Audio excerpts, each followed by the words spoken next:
Hello students, today we are going to learn chapter number 20 in the world of stars. Students, we have already learned about galaxies and stars as well as the solar system and its different components. Stars are born out of nebulae. Nebulae are clouds made up mainly of hydrogen gas and dust particles.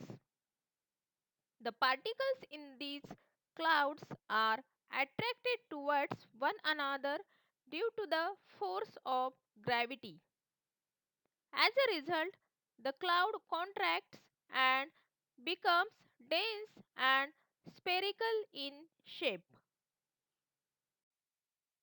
At the same time, the pressure of the gas at the core of the cloud increases, causing the temperature to rise tremendously, and energy generation processes start there. Such a spherical cloud of hydrogen is called a star.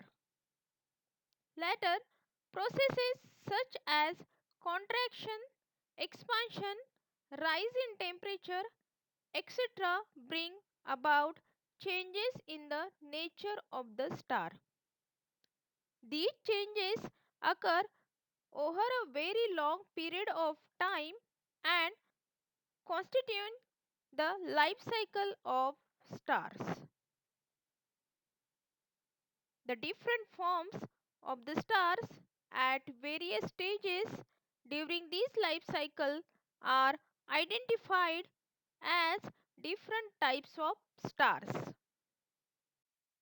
Students, our solar system is a tiny part of a galaxy called the Milky Way, which is many times larger than the solar system. There are lakhs of stars in the Milky Way, some of them being many times bigger than our sun. Some of them have their own planetary system. Stars in the Milky Way show a great diversity in color, brightness, as well as size. Some stars, which appear to be close to one another, making a particular figure, are together known as a constellation. Sky watching. Stand still in an open space and look into the distance. What do you notice about the ground and the sky? Now, still looking into the distance, turn around yourself and observe the ground and the sky as you do so. Students, far away, the sky seems to be touching the ground. The line at which they meet is called the horizon. While turning around oneself, the horizon will be seen to form a circle, and on looking up, the sky will appear to be a sphere based on this circle. The stars and the planets moving in the sky appear to be moving on this sphere. This virtual sphere is called the celestial sphere.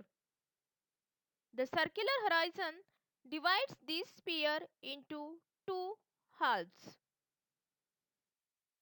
Zenith. While standing on the ground, the point on the celestial sphere exactly above our head is called the zenith.